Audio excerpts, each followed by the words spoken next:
दोस्तों बात करने वाले हैं रेलवे ग्रुप डी भर्ती का जो है फॉर्म कैसे फिल करेंगे। इसका जो है आवेदन स्टार्ट हो चुका है। स्टेप बाय स्टेप मैं आपको जो एक लाइव फॉर्म फिल करके बताऊंगा। जो भी इंपॉर्टेंट बातें हैं उस सारा बातों को हम यहाँ पे कवर करेंगे ताकि आपसे गलती हो ही ना। फॉर्म भरने में अगर आप गलती कर देंगे ना तो समझिए आपका पहला ही स्टेज छट गया। हालांकि मौका देता है सुधार करने के लिए, लेकिन फिर भी आपको गलती नहीं करना है। अगर आप गलती करेंगे तो सुधार में फिर आपको 250 रुपए लग जाएगा। तो आप पूरा अच्छे से देखिए कि कैसे आपको फॉर्म को भरना है। स्टेप बाय स्टेप पूरी इन्फॉर्मेशन हम आपको देंगे, फोटो गाइडलाइंस के साथ से लेकर सब चीज हम बताएंगे ताकि आप जो आसानी से फॉर्म को अप्लाई कर सके। मेरा मकसद एक ही होता है कि आप लोग फॉर्म भरे, उससे पहले आप वीडियो देख लीजिए कि क्या क्या जानकारी मांगी जा रही है, जिससे आपको गलती होगा ही नहीं अगर आप एक बार ये वीडियो देख लेते हैं। तो चलिए शुरू करते हैं और जानते हैं रेलवे ग्रुप डी 2025 का जो है फॉर्म कैसे फिल करेंगे। थोड़ा सा मैं आपको इंपोर्टेंट जानकारी दे दूं कि इसमें 32,438 वैकेंसी है। हो सकता है कि फ्यूचर में वैकेंसी बढ़ भी जाए। और यहाँ पे आपका जो इंपोर्टेंट डेट है फॉर्म भरने का वो है 22 फरवरी 2025 तक आप फॉर्म भर सकते हैं। अगर आपने रजिस्ट्रेशन कर दिया है, फॉर्म भर दिया है, फी पेमेंट बाकी रह गया है तो फी पेमेंट का यहाँ पे क्लोजिंग डेट है 23 फरवरी से लेकर 24 फरवरी तक रात को 12 बजे तक, ध्यान रहे। और अगर आपने गलती कर दिया फॉर्म भरने में तो आप उसे मॉडिफाई कर सकते हैं, जिसमें आपका जो है देख सकते हैं 25 फरवरी से लेकर 6 मार्च 2025 तक इसका जो है लास्ट डेट रहेगा मॉडिफाई करने के लिए। तो ये इंपोर्टेंट डेट है। मैट्रिक पास पे आपकी ये वैकेंसी है। अगर आप मैट्रिक पास किए हैं तो इस भर्ती के लिए अप्लाई कर सकते हैं, या ITI किए हैं तो आप इस भर्ती के लिए फॉर्म को अप्लाई कर सकते हैं। इसमें जोन वाइज वैकेंसी को रखा गया है। मैं आपको जोन वाइज वैकेंसी को दिखाता हूँ। फॉर्म भरने से पहले आपको पहले एक जोन का चुनाव करना होगा, RRB को चुनाव करना होगा कि आप किस RRB से फॉर्म भरना चाहते हैं, ठीक है ना। चलिए हम आगे डिस्कस कर लेंगे उसके बारे में।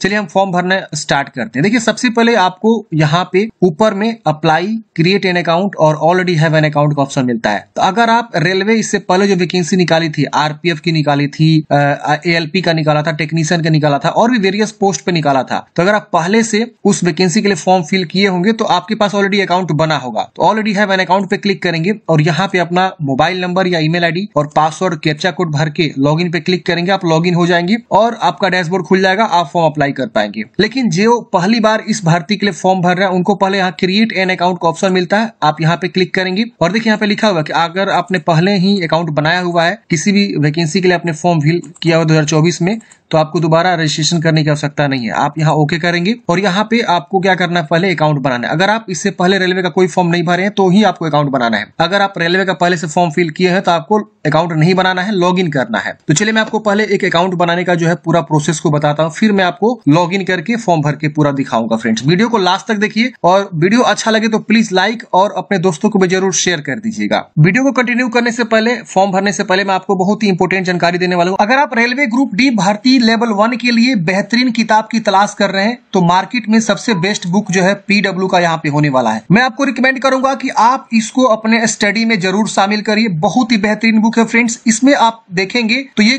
किताब का ही नाम है all in one. All in one इसलिए रखा गया फ्रेंड्स इस किताब का नाम क्योंकि इसमें जो है आपको प्रीवियस ईयर्स के क्वेश्चन पेपर भी देखने को मिलते हैं, पूरे अच्छे से डिटेल में सॉल्व किया हुआ। और इसके अलावा आपको जो है चैप्टर वाइज थ्योरी भी आपको मिलते हैं शॉर्ट ट्रिक के साथ। इसके अलावा आपको जो है ना फ्री में जो है देख सकते हैं यहाँ पे 5 ऑनलाइन CBT टेस्ट मिल जाते हैं और साथ ही साथ जो है इसमें मंथली करंट अफेयर्स का आपको मैगजीन भी प्रोवाइड करे जाते हैं, जो कि आप जनरल अवेयरनेस की बेहतरीन तैयारी कर सकते हैं। लेवल 1 की तैयारी के लिए ग्रुप डी 24-25 वैकेंसी के लिए ऑल इन वन ये किताब होने वाला है। इस किताब में 5000 प्लस क्वेश्चन आपको यहाँ पे देखने को मिलेगा, स्टेप बाय स्टेप एक्सप्लेनेशन के साथ। 10 प्रैक्टिस सेट आपको मिलेगा। चैप्टर वाइज थ्योरी भी यहाँ पे आपको मिलने वाला है, पूरा जो है शॉर्ट ट्रिक के साथ रहेगा। और 18 और 22 का जो है 15 प्रीवियस ईयर्स का सॉल्व पेपर मिलेगा। आप इस किताब के साथ बेहतरीन तैयारी कर सकते हैं। अगर हम इसके कंटेंट की बात करें तो पहले सेक्शन वाइज आपको मैथ मिलेगा, उसके बाद से आपको जो है जनरल इंटेलिजेंस रीजनिंग के सारे टॉपिक्स आपको जो है कवर किए गए। इसके अलावा आप देखेंगे तो सेक्शन C जो कि जनरल साइंस होता है, physics, chemistry, biology, life science यहाँ पे कवर किया गया। इसके बाद से सेक्शन D जनरल अवेयरनेस के जो है सारे टॉपिक्स को यहाँ पे अच्छे से कवर किया गया है। इसके अलावा यहाँ पे जो है आपको 15 जो है प्रीवियस ईयर्स के पेपर देखने को मिलते हैं सॉल्व किया हुआ। 18 और 22 दोनों यहाँ पे मिलेगा। और इसके अलावा आपको जो है ना सेक्शन F में जो है प्रैक्टिस सेट भी आपको देखने को मिलेगा, जो कि 10 प्रैक्टिस सेट यहाँ पे आपको देखने को मिल जाते हैं। ऑनलाइन कंप्यूटर बेस्ड टेस्ट के लिए फ्रेंड्स आपको जो है एक स्कैनर दिया जाता है। आपकी किताब में स्कैनर रहता है, उसको आप स्कैन करके ऑनलाइन टेस्ट दे सकते हैं। और मंथली करंट अफेयर्स के लिए भी आपको स्कैनर मिलता है। ये किताब हिंदी इंग्लिश दोनों वर्जन में आती है फ्रेंड्स। मैंने आपको बाय लिंक जो है डिस्क्रिप्शन बॉक्स में प्रोवाइड कर दिया है। Amazon से आप इसे बाय कर सकते हैं, आपके घर पे जो किताब आ जाएगा। मुझे पूरा उम्मीद है फ्रेंड्स कि आप इस किताब के साथ जो है अपनी बेहतरीन तैयारी कर पाएंगे। अब आइए समझते हैं कि कैसे आपको फॉर्म को अप्लाई करना है। सबसे पहले आपको नेशनलिटी बताना है, इंडियन, नेपाल, भूटान, तो नेपाल भूटान के लोग भी यहाँ पे आवेदन दे सकते हैं। यहाँ पे देखिए ऑप्शन दिया हुआ है, आप यहाँ इंडियन चूज करेंगे, यहाँ पे अपना पर्सनल इन्फॉर्मेशन भरेंगे, फुल नेम, दोबारा फुल नेम को लिखना है, आपने अपना नाम चेंज किया तो यस करेंगे वरना नो करेंगे, अपना डेट ऑफ बर्थ यहाँ कैलेंडर से ओपन करेंगे, जो भी आपका डेट ऑफ बर्थ है यहाँ से आपको चूज कर लेना है, जो भी आपका डेट ऑफ बर्थ है, फिर दोबारा से कंफर्म करना है, यहाँ जेंडर बताना है, दोबारा जेंडर कंफर्म करना है, एक यहाँ पे आपको जो है फादर्स मदर्स नेम ये सब लिख लेना है, फिर यहाँ पे ईमेल एड्रेस लिखना है, जनरेट ईमेल ओटीपी पे क्लिक करेंगे तो आपका ईमेल पे ओटीपी जाएगा, आप यहाँ पे उसको लिख देंगे, फिर मोबाइल नंबर लिखेंगे, जनरेट ओटीपी पे क्लिक करेंगे, मोबाइल पे ओटीपी जाएगा उसको यहाँ लिख लेंगे, यहाँ आपको आधार संख्या लिखना है, जनरेट आधार ओटीपी पे क्लिक करेंगे तो आपके आधार से जो मोबाइल नंबर लिंक है उस पे ओटीपी जाता है, उसको यहाँ पे आपको लिख लेना है और यहाँ पे वेरीफाई कर लेना है, ये जरूरी है सबके लिए। अगर आपके पास आधार कार्ड से मोबाइल नंबर लिंक नहीं है, आपके पास आधार कार्ड नहीं है तो आप इसको टिक करेंगे, लेकिन यहाँ लिख रहा है कि candidates are advise to do Aadhaar verification for some smooth entry, यहाँ पे आपको एडवाइस दिया जाता है कि आपको जो है आधार से ऑथेंटिकेशन करना, तो ये वाला ऑप्शन अभी आपको बंद कर दिया गया है, फिर इसको डिक्लेयर करना है और यहाँ पे एक पासवर्ड बना लेनी है, पासवर्ड जो बनाएंगे वही आपका हमेशा आप जो है लॉगिन के लिए काम करेगा, तो पासवर्ड जैसा चाहे वैसा बना सकते हैं। फॉर एग्जांपल मान लीजिए आपका नाम जो है रोबोट है तो are capital O small ROBOT robot @123 ऐसे ही पासवर्ड यहाँ कंफर्म करेंगे, यहाँ पे टिक करेंगे और यहाँ preview and create an account पे क्लिक करेंगे। जैसे friends preview and create an account पे क्लिक करेंगे, आपने जो भी यहाँ पे जानकारी दिया हुआ है उसको आप डिटेल से अच्छे से वेरीफाई करेंगे, मैट्रिक का जो मार्कशीट होता है उसके अकॉर्डिंग, अगर इसमें कुछ भी गलती है तो तुरंत एडिट करके आप सुधार लेंगे, नहीं गलती है तो सबमिट करेंगे, आपका अकाउंट तुरंत जो है क्रिएट हो जाएगा। अकाउंट क्रिएट करने के बाद से फ्रेंड्स आपको होम पे आना है, यहाँ पे अप्लाई पे फिर से आना है, ऑलरेडी हैव एन अकाउंट पे क्लिक करना है, आपका इस प्रकार से मोबाइल और यहाँ पे पासवर्ड मांगेगा और यहाँ पे आपको जो है आई एम नॉट रोबोट पे क्लिक करके लॉगिन कर लेना है। अच्छा, जो पुराने कैंडिडेट्स हैं वो अपना मान लीजिए अगर आईडी पासवर्ड भूल चुके हैं तो वो यहाँ फॉरगेट भी कर सकते हैं, देखिए यहाँ पे फॉरगेट पासवर्ड का ऑप्शन, इस पे क्लिक करेंगे, वो अपना जो है मोबाइल या ईमेल लिखेंगे, डेट ऑफ बर्थ चुनाव करेंगे, आई एम नॉट रोबोट पे क्लिक करेंगे, प्रोसीड करेंगे ना तो उनका जो है ईमेल पे एक पासवर्ड चला जाता है, फिर ईमेल को चेक करेंगे, कभी स्पैम जंक वगैरह भी चेक कर लीजिए अगर ईमेल नहीं प्राप्त होता है तो, और उसके बाद से उनके पास एक ईमेल भेज दिया जाता है सिस्टम जनरेटेड, वही वाला अब ईमेल पासवर्ड वो यूज करेंगे, ठीक है ना। तो यहाँ पे आपको पासवर्ड जो है ईमेल पे फॉरगेट हो जाता है। चलिए हमारे पास एक यूजर आईडी पासवर्ड है, मतलब यहाँ पे हम एक लॉगिन कर लेते हैं। तो देखिए फ्रेंड्स, मैंने एक कैंडिडेट्स का यहाँ पे लॉगिन किया जो एक पुराने कैंडिडेट्स हैं, मतलब इन्होंने ऑलरेडी पहले से रेलवे का फॉर्म फिल किया हुआ, तो यहाँ पे इनका आधार वेरिफिकेशन आ रहा है। आपके साथ भी हो सकता है कि अगर आप पहली बार लॉगिन करेंगे बहुत दिन बाद तो यहाँ आधार वेरिफिकेशन का ऑप्शन आएगा, तो यहाँ पे आपको जनरेट आधार ओटीपी पे क्लिक कर देना है। जैसे आप इस पे क्लिक करेंगे आपके आधार से जो मोबाइल नंबर लिंक है, देखिए इनका लास्ट का 4 अंक दिखा रहा है, इस पे ओटीपी चला जाएगा, आपको यहाँ ओटीपी को लिखना है, इसको डिक्लेयर करके वेरीफाई कर लेना, ये सबको करना जरूरी है, तो आप लोग इसको कर लीजिएगा। अब जिनके आधार कार्ड से मोबाइल नंबर लिंक नहीं है उनको किसी न किसी आधार सेंटर पे जाना होगा, आधार पहले लिंक करवाना होगा मोबाइल से, फिर यहाँ पे लॉगिन करके फॉर्म को अप्लाई करना होगा, बिना ये वेरिफिकेशन के आगे फॉर्म बढ़ेगा ही नहीं, तो ये आपको कर लेना है। आधार वेरीफाई करते हैं फ्रेंड्स, इस प्रकार से देखिए आधार वेरिफिकेशन सक्सेसफुली हो जाएगा। अब यहाँ पे आपने जो भी वैकेंसी का फॉर्म फिलअप किया हुआ तो एप्लीकेशन हिस्ट्री शो करता है, यहाँ पे ऑनलाइन एप्लीकेशन का ऑप्शन शो करता है, तो आपको ऑनलाइन एप्लीकेशन पे क्लिक करना है। यहाँ पे देखेंगे तो जो वैकेंसी आपकी है लेवल 1 वाली ये यहाँ पे शो हो रहा है और यहाँ पे आपका इंपोर्टेंट डेट भी आपको देखने को मिल रहा है। यहाँ पे एक और वैकेंसी चल रही है जो टीचर वाली वैकेंसी है, तो इसके लिए अप्लाई करना चाहते हैं तो मैंने अलग से वीडियो बनाया हुआ है, इसका जो है 6 फरवरी लास्ट डेट है। चलिए अब हम इसके लिए फॉर्म भरेंगे, तो सबसे पहले आपको आरआरबी चूज करना है। तो मैंने फ्रेंड्स आपको स्टार्टिंग में ही बताया कि आपको आरआरबी यहाँ पे सिलेक्ट करना होगा, तो पहले हम यहाँ पे आरआरबी को क्या करेंगे, चुनाव करेंगे। अब कितने आरआरबी में कहा कितनी वैकेंसी, इसको पहले आपको देखना होगा। जैसे हम यहाँ नेक्स्ट करेंगे तो यहाँ लिख रहा है पहले आपको आरआरबी चूज करना होगा, तो हम यहाँ से आरआरबी को क्या करेंगे फ्रेंड, चूज करेंगे, ठीक है ना, इस प्रकार से आएगा। अब यहाँ पे थोड़ा सा नहीं आ रहा है, मैं देख लेता हूँ क्या इशू आ रहा है। हम यहाँ आरआरबी चूज करके नेक्स्ट करेंगे। अब आरआरबी वाइज कैसे देखेंगे वैकेंसी को, देखिए नोटिफिकेशन आपको डाउनलोड करना होगा, नोटिफिकेशन के सबसे लास्ट पेज पे ही आपको आरआरबी वाला जो है वैकेंसी डिटेल शो होता है। अब देखिए यहाँ पे आपको जो है पेज नंबर में बता देता हूँ, पेज नंबर आपको आ जाना है 51 से 52 से आपका वैकेंसी सबसे पहले मुंबई का शो करेगा, मुंबई में सबसे ज्यादा वैकेंसी और दिल्ली जो आरआरबी है वहां पे। अब देखिए 4672 वैकेंसी जो कि मुंबई वेस्टर्न रेलवे में आपको दिखाया गया है। यहाँ पे किस पद पे कितनी वैकेंसी ये भी यहाँ पे आपको दिखाया गया है। ये आगे आपको ना पोस्ट प्रीफरेंस भी देना है। मान लीजिए आपने आरआरबी मुंबई चूज कर लिया, अब मुंबई में 14 प्रकार की वैकेंसी है। अब जब आप आगे बढ़ेंगे ना फॉर्म भरने के समय फोटो वगैरह अपलोड करने के बाद, तो वहां आपसे पूछेगा कि आप पोस्ट प्रीफरेंस दीजिए, इसको पहला, इसको दूसरा, इसका तीसरा, इसका चौथा, किसको आप पहला दूसरा तीसरा ऐसे आपको देना होगा, तो वहां पे आपको आगे चूज करने का ऑप्शन आएगा। अब यहाँ कैटेगरी वाइज भी आप देख सकते हैं, पहला किसको रखना है, दूसरा किसको रखना है, आपकी कैटेगरी में कितना सीट है वो भी आप ध्यान में रखते हुए अपना जो है फॉर्म को अप्लाई करेंगे। तो यहाँ पे आपको जरूर जो है जोन देख लेना है फॉर्म भरने से पहले, आरआरबी कि किस आरआरबी से आप फॉर्म भरना चाहते हैं। जहां जहां वैकेंसी है वहां का आपको आरआरबी शो करेगा। तो हम यहाँ पे क्या करेंगे, आरआरबी को क्या करेंगे फ्रेंड्स, चुनाव करेंगे। एक बार मैं दोबारा यहाँ पे अप्लाई वाले ऑप्शन पे क्लिक करता हूँ फ्रेंड्स, क्यों नहीं, हाँ आ गया देखिए। तो यहाँ पे आपको जो है क्या करना है, अपना आरआरबी को चुनाव करना है। देखिए जब भी फॉर्म में कोई दिक्कत आती है ना तो आपको बिल्कुल रीस्टार्ट कर लेना है, लॉग आउट करके शुरू से कर लेना है। चलिए हम यहाँ पे चूज करते हैं, इसको डिक्लेयर करके नेक्स्ट करते हैं। जिसे फ्रेंड्स आप आरआरबी चूज करके नेक्स्ट करेंगे, यहाँ पे आपका प्रीवियस डाटा यहाँ पे फैच होगा। जो लोग पुराने कैंडिडेट्स हैं, जो लोग पहले कोई वैकेंसी का फॉर्म भरे, उनका यहाँ डाटा फैच हो जाएगा। और यहाँ पे आपको क्लोज कर देना है। क्लोज करते हैं यहाँ पे आप देखेंगे तो आपका अकाउंट वेरीफाई लिखेगा। यहाँ पे आपको इतने सारे स्टेप को कंप्लीट करने हैं। अब यहाँ पे आपकी जानकारी जो ऑलरेडी फिलअप मिलेगी, जो आपने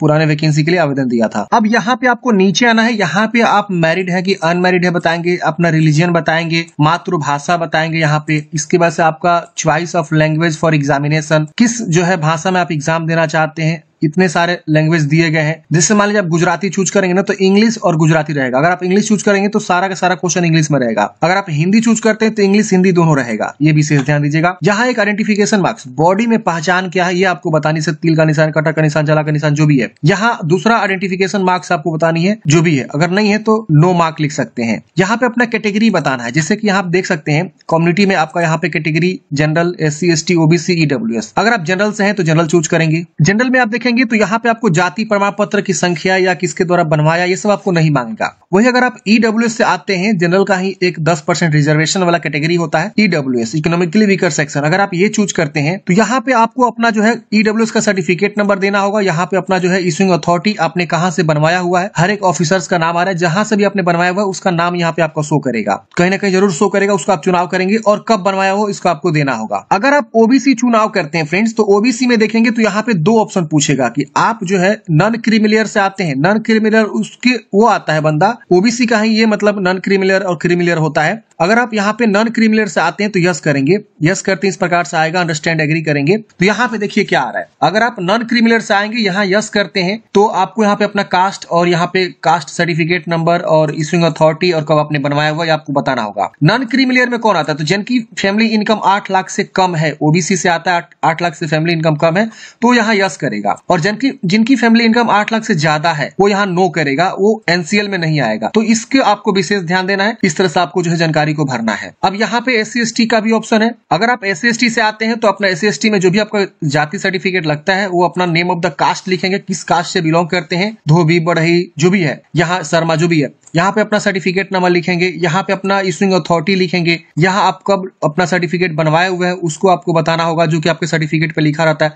सारी जानकारी सर्टिफिकेट के अकॉर्डिंग भरना होता है, क्योंकि यही सेम सर्टिफिकेट आपको ना डॉक्यूमेंट्स वेरिफिकेशन में लगता है। तो इसको आपको सजो के रखना है, ध्यान रहे, भिलवाना नहीं है। और यहाँ पे अपना जो है कहां से बनवाया हुआ है इशूइंग अथॉरिटी में आपको चूज कर लेना है। ये आपके सर्टिफिकेट के नीचे में साइन होता है, आप देखे होंगे जरूर। जैसे कि आप देख सकते हैं यहाँ पे बहुत सारा ऑप्शन दिया हुआ है। आप जहां से भी बनवाए हुए हैं आप यहाँ पे क्या करेंगे, उसका चुनाव कर लेंगे। नीचे भी बहुत सारा ऑप्शन है। जैसे बिहार में आप देखेंगे तो रेवेन्यू ऑफिसर बनाता है, वो उसका रैंक जो है तहसीलदार से कम नहीं होना चाहिए, तो रेवेन्यू ऑफिसर आप यहाँ से चुनाव कर लेंगे, ठीक है। और यहाँ पे इशूइंग स्टेट, और यहाँ पे कब आपने बनवाया हुआ है, सर्टिफिकेट नंबर, और यहाँ पे ट्रेवल पास आपको चाहिए तो यहाँ पे आपको यस करना होगा। और यहाँ पे उस सर्टिफिकेट को, जो आपका ये कास्ट सर्टिफिकेट है, उसको आप यहाँ पे स्कैन करके उसको यहाँ अटैच करेंगे। 500 KB से कम PDF में होना चाहिए। यहाँ पे आप अपलोड पे क्लिक करेंगे, PDF चूज करेंगे और अपलोड हो जाएगा। PDF कैसे बनानी होती है मैंने कई बार आप लोगों को बता चुका हूँ। गूगल में जाएंगे, सर्च करेंगे JPEG to PDF, बहुत सारा वेबसाइट मिलेगा। आप किसी वेबसाइट का यूज करके अपना जो है डॉक्यूमेंट्स को PDF में बना सकती हैं। तो ऐसे अपना SC ST और general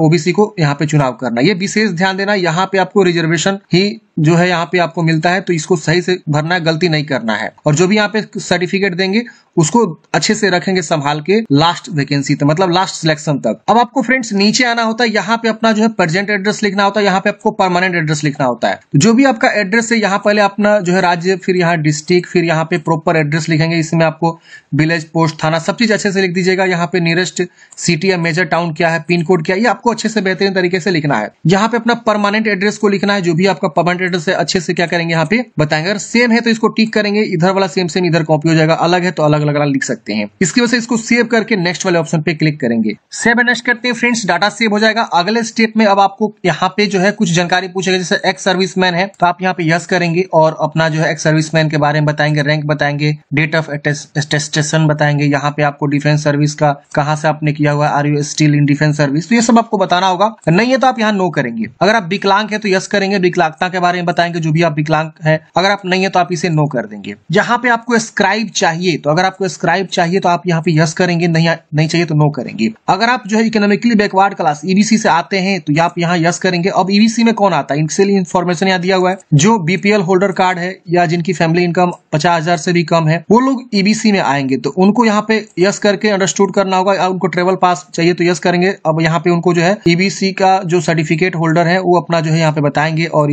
issuing authority BPL card है या क्या है यहाँ पे आपको बताना होगा, तो उसके अकॉर्डिंग बताना होगा। नहीं है तो आप नो कर देंगे। यहाँ पे आप रेलवे में ऑलरेडी सर्विंग एप्लीकेंट हैं, आप रेलवे में काम कर रहे हैं तो यस करेंगे। और यहाँ पे आपको एनओसी देना होगा, do you have applied NOC, अगर आप अप्लाई किए तो यस करेंगे। तो ये मैंडेटरी है डीवी के समय में, आपको अंडरस्टैंड एग्री करना। अगर आप नो करेंगे तो आपको जो है you should produce an NOC from the controlling officer on the date of DV. अच्छा, आप नो भी कर सकते हैं। अगर आप पहले से आपके पास मतलब एनओसी बनवा लिए तो यस करके आप आगे बढ़ेंगे और कैटेगरी बताएंगे, ग्रुप सी या कहाँ पे आप काम कर रहे हैं, किस प्रकार के पोस्ट पे, प्लेस ऑफ वर्किंग क्या है, जोन क्या है, किस जोन में काम कर रहे हैं। अगर आप मतलब यहाँ पे बता देंगे। अगर आप नहीं है प्रेजेंट में कहीं काम कर रहे हैं तो आप यहाँ नो कर देंगे, रेलवे आप जो है सर्विस नहीं कर रहे हैं। तो यहाँ पे एम्प्लॉयमेंट डिटेल्स पूछ रहा है, अगर आप कहीं काम कर रहे हैं जैसे कि central government, state government, PSU, या नॉट अप्लीकेबल, तो अगर आप काम कर रहे हैं तो बताएंगे, नहीं तो नॉट अप्लीकेबल चूज करेंगे। अब यहाँ पे आपको जो है ना अप्रेंटिसशिप के बारे में पूछ रहा है, तो अगर आपने जो है नेशनल अप्रेंटिसशिप सर्टिफिकेट आपके पास है तो यस करेंगे, और उसकी जानकारी बताएंगे किस स्टेट पे आपने अप्रेंटिसशिप किया हुआ है, कब से कब तक आपने किया हुआ है, ड्यूरेशन यहाँ आ जाएगा, सर्टिफिकेट नंबर और सर्टिफिकेट डेट, कितना में कितना मार्क्स आपको मिला हुआ है, वो सब आपको बताना होगा। तो अगर आप एनएससी किए हुए हैं बाय एनसीवीटी से तो यस करेंगे, वरना नो कर देंगे। फिर यहाँ पे आपको नीचे में फी रिफंड के लिए अपना जो है अकाउंट डिटेल्स भर देना होगा, जैसे अपना नाम भरेंगे, यहाँ पे एफएससी कोड लिख के कंफर्म करेंगे तो आपका यहाँ पे बैंक का ब्रांच नेम वगैरह सब चीज आ जाएगा। तो ये अकाउंट डिटेल्स भर लीजिएगा, अपना ही नाम से होना चाहिए, ध्यान रखिएगा। फिर यहाँ सेव करके नेक्स्ट करेंगे। जैसे फ्रेंड्स आप यहाँ पे जो है नेक्स्ट करेंगे, अब आपको एजुकेशनल क्वालिफिकेशन वाली जानकारी को भरना होगा। अब यहाँ पे देख सकते हैं फ्रेंड्स, आपके पास पहले से मैट्रिक की जानकारी ऐड मिलेगा, तो आप यहाँ पे इसमें एडिट कर सकते हैं, इसे डिलीट करके फ्रेश यहाँ पे ऐड कर सकते हैं। तो अगर आप एडिट करना चाहते हैं एडिट कर सकते हैं यहाँ पे, और उसको जो अपडेट कर सकते हैं। अगर आप यहाँ डिलीट करना चाहते हैं डिलीट करके भी फ्रेश भी आप यहाँ पे अपडेट कर सकते हैं। तो अगर आप मैट्रिक तक पढ़े हैं तो मैट्रिक की जानकारी, अगर आप जो है यहाँ पे और भी क्वालिफिकेशन जैसे कि आईटीआई है तो आईटीआई भी आप यहाँ पे उसकी जानकारी दे सकते हैं, ट्रेड वगैरह, किस राज्य से पढ़ाई किया है, अगर उसके वजह से district, name of institute, passing year, और एनसीवीटी है कि एससीवीटी है, फिर आपका सर्टिफिकेट क्या है इसको आपको बताना होगा, नेशनल ट्रेड सर्टिफिकेट है, स्टेट ट्रेड ट्रस्ट सर्टिफिकेट है, इसको आपको बता के ऐड करना होगा। तो जो कैंडिडेट्स आईटीआई किए हैं वो जरूर यहाँ आईटीआई की जानकारी भरिए, और जो लोग अगर मान लीजिए एनएससी किए हैं, नेशनल अप्रेंटिसशिप सर्टिफिकेट, तो अपना एनएससी भी जरूर ऐड करेंगे। उनको क्या होगा ना कि आगे चल के जो है बेनिफिट्स मिलता है, जब भी मेरिट तैयार होगा ना तो एनएससी वालों को, आईटीआई वालों को कुछ ना कुछ जरूर जो है एक्स्ट्रा बेनिफिट मिल सकता है। एनएससी को तो 100% मिलता है, लेकिन आईटीआई के बारे में मैं उतना श्योर नहीं हूं कि मिलता है, लेकिन एनएससी जो नेशनल अप्रेंटिसशिप सर्टिफिकेट लिया रहता है ट्रेनिंग अप्रेंटिसशिप का, उनको जरूर मिलता है यहाँ पे कुछ ना कुछ एक्स्ट्रा बोनस मार्क्स, ठीक है। तो वो जरूर यहाँ पे जानकारी को देंगे और यहाँ ऐड कर देंगे। तो ऐसे करके फ्रेंड्स आपको क्वालिफिकेशन को ऐड कर लेना है, और उसके बाद यहाँ पे आपको क्या करना है फ्रेंड्स, नेक्स्ट वाले ऑप्शन पे क्लिक करना है। तो क्वालिफिकेशन इजिली आप लोग अपलोड कर लीजिएगा, मुझे लगता है कि कोई भी आपको दिक्कत होगा। और जो लोग बिल्कुल फ्रेश फॉर्म भर रहे हैं तो उनको यहाँ पे सर्टिफिकेट, सीरियल नंबर और यहाँ पे स्टेट, डिस्ट्रिक्ट, ये सब आपको बताना होगा, किस कॉलेज यूनिवर्सिटी से आपने पढ़ाई किया वो सब बताना होगा, डेट ऑफ पासिंग बताना होगा, परसेंटेज यहाँ पे देखिए एनए आ रहा है, तो इससे कोई दिक्कत नहीं है, आप यहाँ पे नेक्स्ट कर लेंगे। सेव नेक्स्ट करते हैं फ्रेंड्स। अगले स्टेप में अब आपको यहाँ पे जो है फोटोग्राफ अपलोड करना है और यहाँ पे सिग्नेचर अपलोड करना है। फोटोग्राफ यहाँ पे आप देखेंगे तो यहाँ पे सैंपल दिया हुआ है कि किस प्रकार का फोटो आपका एक्सेप्ट करा जाएगा। तो यहाँ पे देखिए इस तरह का फोटोग्राफ जो है रिजेक्ट हो जाएंगे अगर आप इस तरह का फोटो अपलोड करते हैं। जैसे कि यहाँ पे देखिए ऊपर से बाल कट गया है, यहाँ पे देखिए साइड में कान कट गया है, यहाँ चश्मा लगा लिए हैं, मुंह पे आपका बाल आ गया है, देख रहे ना, ऐसे आपका पीछे में बहुत सारा ऐसे जो है बैकग्राउंड है, इस तरह से ब्लर हो गया है, चश्मा ऊपर आपने पहना हुआ हीरो स्टाइल में, ये टोपी पहना हुआ हीरो स्टाइल में, तो इस तरह का नहीं होना चाहिए। बिल्कुल साफ सुथरा सादा होना चाहिए, आपका चेहरा क्लियर देखना चाहिए, बिल्कुल सही से फोटो आपको अपलोड करना है, ये जो गाइडलाइंस है इसके अकॉर्डिंग। चलिए यहाँ पे अब आप देखेंगे तो यहाँ पे भी गाइडलाइंस बताया गया, जेपीजी फॉर्मेट होना चाहिए, 50 से 100 KB के बीच होना चाहिए, ये सब आपको ध्यान में रखना हुआ है, ये सब आपको स्पेसिफिकेशन जो दिया गया है। इसी तरह से सिग्नेचर का भी दिया गया है, यहाँ पे आपको जो है विड्थ और हाइट भी डिसाइड किया गया है, 140 बाई 160 पिक्सल का, यहाँ भाई 320 बाई 240 पिक्सल का, और यहाँ पे आपको साइज, फाइल साइज वगैरह भी दिया हुआ है। तो इसी फाइल साइज में क्या करेंगे आप जो अपना फोटो को, सिग्नेचर को चूज करेंगे और यहाँ सेव करके उसके बाद से नेक्स्ट करेंगे। तो चलिए हम यहाँ पे फोटो को क्या करते हैं, चूज कर लेते हैं। तो फ्रेंड्स हमने यहाँ पे फोटो सिग्नेचर को अपलोड कर लिया है, यहाँ पे आप देख सकते हैं इस प्रकार से आपको अपलोड करने के बाद से सेव कर लेना है। सेव करने के बाद से फ्रेंड्स यहाँ पे आपको नेक्स्ट करना है। अब नेक्स्ट करते हैं फ्रेंड्स, यहाँ पे आप देखेंगे तो आपका RRB यहाँ सिलेक्टेड दिखा रहा है कि आप आपने कौन सा आरआरबी यहाँ पे चुनाव किया हुआ है। अब इस आरआरबी में जितनी वैकेंसीज हैं वो सारी वैकेंसीज यहाँ पे आपका शो करेगा।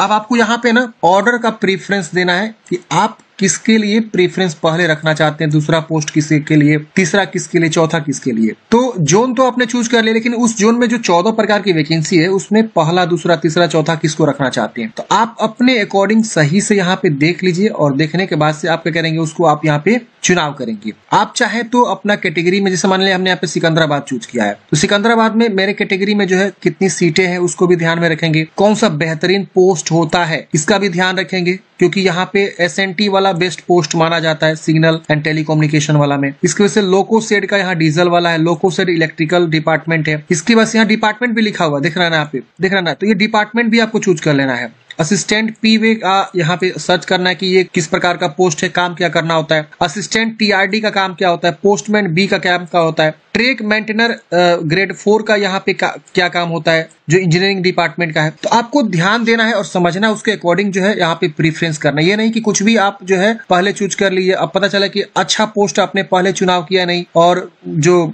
खराब टाइप का पोस्ट होता है जिसमें ज्यादा वर्कलोड होता है या ज्यादा प्रेशर होता है उसका आपने पहले चुनाव कर लिया, तो जॉब लगने के बाद भी एक वो अलग बोझ बन जाता है, समझ रहे हैं ना। तो ये भी ध्यान रखना है आपको कि आपको अच्छा डिपार्टमेंट चुनाव हो, अच्छा कम लोड वाला जो है चुनाव हो, पहला, दूसरा, तीसरा। खैर वो तो जो मिलेगा आपके भाग में होगा, वो आपके जब आपकी रिक्रूटमेंट होगी, जो आपके रिटन एग्जाम देंगे उसके आधार पर ही होगा।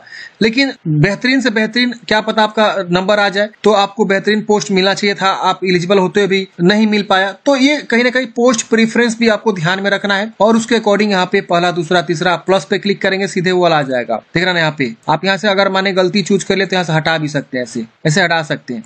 तो आपको ध्यान में रखना है और यहाँ पे पोस्ट प्रेफरेंस का आपको सही से चुनाव कर लेना है। आप चुनाव करने के बाद से आप इसे क्या करेंगे, यहाँ पे डिक्लेयर करेंगे, यहाँ भी डिक्लेयर करेंगे और सबका चुनाव करना है ऐसे करके, ठीक है ना। पहला, दूसरा, तीसरा जो भी आप यहाँ पे प्रेफरेंस देना चाहते हैं, फिर यहाँ डिक्लेयर करना है और डिक्लेयर करने के बाद से यहाँ डिक्लेयर करना है। यहाँ पे अपना गांव का नाम लिख दीजिएगा या शहर का नाम लिख सकते हैं और यहाँ सेव करके प्रीव्यू वाले एप्लीकेशन पे आपको क्लिक करना है। प्रीव्यू करते हैं फ्रेंड्स, यहाँ पे आपका सारा जानकारी आ जाता है। एक बार आप अच्छे से सारी जानकारी को वेरीफाई करेंगे कि हाँ आपने सारा जानकारी जो है सही फिलअप किया हुआ है। इसमें कुछ भी अगर आपको गलती लग रहा है ना, तो फ्रेंड्स आप यहाँ एडिट का बटन है, आप एडिट बटन पे दबा के एडिट कर लीजिएगा बैक जाके। अगर आपको कहीं गलती नहीं रहा तो इसको आपको टिक करना है और यहाँ पे फॉर्म को आपको सबमिट करना है, ठीक है ना। I have rechecked the above details and found correct, ये टिक कर लेना है और सबमिट कर देना है। सबमिट करते ही यहाँ पे पूछेगा कि क्या आप श्योर है, आप सबमिट करना चाहते हैं, आप यहाँ पे सबमिट करेंगे। अब आपका फॉर्म सबमिट हो जाएगा। यहाँ पे आपको पेमेंट जमा करने का ऑप्शन मिलेगा, यहाँ पे पे विथ SBI ई पे का ऑप्शन मिलता है, आप इस पे क्लिक करेंगे।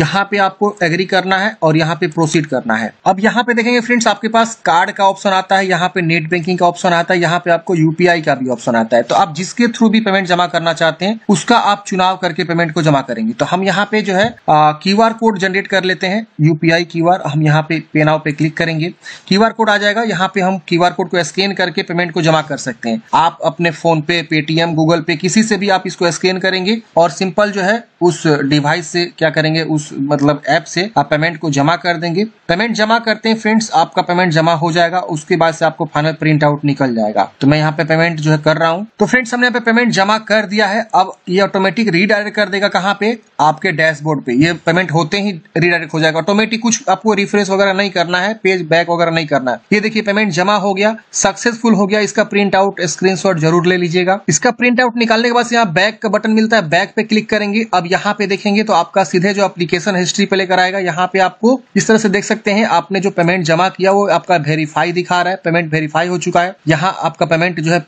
यहाँ पे सब चीज हो चुका, कंप्लीट यहाँ दिखा रहा है पेमेंट कंप्लीटेड। और यहाँ पे आपको व्यू एप्लीकेशन का ऑप्शन मिलता है, आप इस पे क्लिक करके फाइनल प्रिंट आउट निकाल के अपने पास हार्ड कॉपी सुरक्षित रख लीजिएगा। तो इस प्रकार से फ्रेंड्स हमने बात किया रेलवे ग्रुप डी वैकेंसी के लिए कैसे आपको फॉर्म को अप्लाई करना है। आपके मन में कोई भी डाउट्स है, कमेंट बॉक्स में पूछ लीजिएगा। और इस भर्ती के पल पल अपडेट पाना चाहते हैं इन द फ्यूचर, तो आप इस चैनल को जरूर सब्सक्राइब कर लीजिए। जब भी कोई अपडेट आएगा इस वैकेंसी के रिगार्डिंग तो मैं आपको अवश्य जो इस चैनल के माध्यम से अपडेट देता रहूंगा। तो सब्सक्राइब करके बेल आइकन को जरूर दबा लीजिए और वीडियो को अपने दोस्तों को जरूर शेयर कर दीजिए जो इस प्रकार की वैकेंसी के लिए फॉर्म भरना चाहती हैं। तो आई होप आप लोग समझे होंगे। मन में कोई भी डाउट्स है वैकेंसी में, कोई भी आपको लग रहा है कि यहाँ गड़बड़ हो रही है फॉर्म भरने में, तो आप हमें कमेंट बॉक्स में जरूर कमेंट करिए, मेल भी कर सकते हैं हमको। मेरा मेल आईडी मेरे बायो में आपको देखने को मिल जाएगा। Thank you for watching friends. जय हिंद, आपका दिन शुभ हो।